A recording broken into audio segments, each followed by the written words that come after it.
Welcome back to the channel, everyone. Unless it's your first time here, then hello. Today we're talking about an upcoming game that I am very excited for, and that is Witchfire. Over the last few weeks, a bunch of information was published about the weapons, magic, some gameplay features, and even early access. So we have plenty to talk about today. Hit that like button if you like short and sweet intros, because we aren't wasting any time. Let's get right into it. Witchfire is a dark fantasy first-person shooter developed by the Poland-based studio The Astronauts. They're the creators of The Vanishing of Ethan Carter, Painkiller, and Bulletstorm. Witchfire is their new baby, and it's heading into early access on Epic Games on September 20th for $40. The early access approach is a new one for the 12-person studio, but many of us are familiar with how that can go. So in their post, they've mentioned some things that might help set expectations and may even get you excited for the future of Witchfire's development. Probably the most important piece of info here is the planned release for Steam after a year of early access, give or take a few months. They've also got consoles in mind once the game is fully complete. You play as a prayer, an immortal witch hunter armed with an arsenal of firearms and magic spells sent by the church to defeat the infamous Witch of the Black Sea and her army. How the story will be told in-game is still unclear, but the developers have said that there is a story to tell. It's not just shooting bad guys for the sake of shooting bad guys. The game features RPG elements such as inventory, lore, unlocking powers, and creating builds, but when it comes to NPCs, they say don't expect to find many, as the world is pretty much entirely hostile. While I may not mind once I'm in the game and playing it, I hope they consider for the future adding unique NPCs that have their own dialogue and quest lines, as I found that this can be an important part of making your world feel interesting and alive. Witchfire features 2 maps at early access launch, which might sound a little confusing until I explain what expeditions are, so just bear with me. Apparently each map is about the same size as the map in The Vanishing of Ethan Carter, except I would be willing to bet it will feel bigger due to the grander structures, potential hidden areas, and of course not being the linear experience of a walking simulator that their previous game was. As long as they don't forget to populate the worlds with interesting secrets, puzzles, and/or random events and encounters, these maps can be amazing. I also feel like it would be a crime not to mention just how beautiful this game looks. It's so pretty, and it's giving me some serious Dark Souls vibes.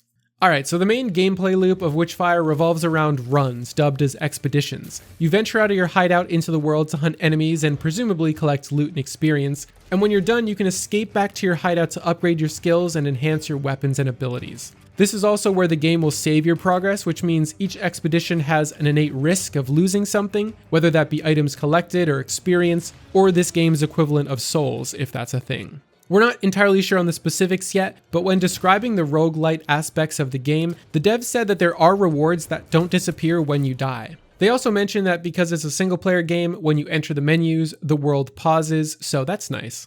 When it comes to the gunplay, it got me really excited because you can play Witchfire almost like it's an old-school shooter where you never aim down sights, because in this game there's no penalty for hip firing. And in the future, some weapons will actually even benefit from that.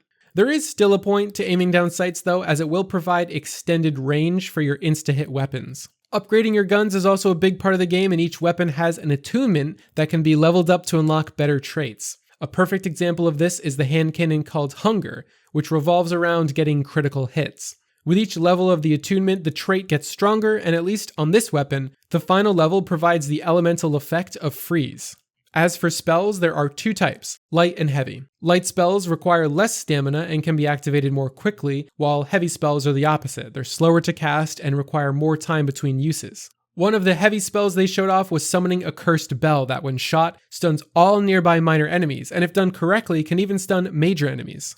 Now most of the spells in the game are based around one of the 4 core elements, which are burning, shocked, frozen, and decay. On screen, I've listed the effects of them. It's pretty much your standard selection of elements that we're all used to, but what makes them interesting is in this game, they can interact with each other. The example they gave was, you apply a decay spell on an enemy and they start to bleed, losing health.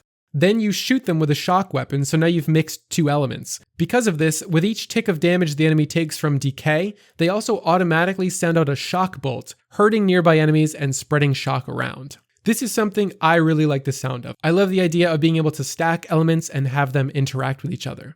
If they continue adding more down the line, that can really open up a ton of build crafting opportunities, which is part of the game I really want to have a lot of depth. While it wasn't mentioned in the blog post, this tweet points out that there are additional tools at your disposal such as relics, fetishes, and rings. I imagine that each of those will probably give either a new ability or improve the potency and efficiency of your current weapons and spells.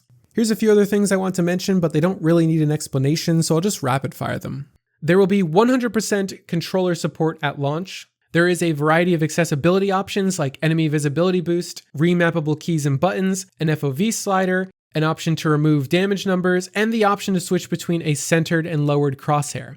Currently, there is no co-op plan for the game, it is just single player only. They are leaning towards a yes for a New Game Plus mode. The game is launching with NVIDIA's DLSS 3 and Reflex, and there's going to be an early access roadmap published once the game launches.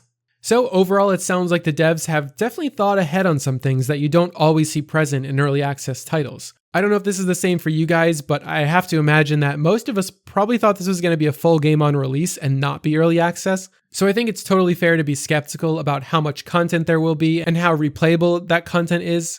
And I think that'll probably be the deciding factor in whether or not the game's able to sustain a healthy player base until full release. Something I hope it's able to do because this honestly looks like a ton of fun. Let me know your thoughts on how this game is looking, and if you're interested in it and want to keep up to date with it after launch, subscribe to the channel so you don't miss my future videos covering it. Thank you very much for watching, and have a great day.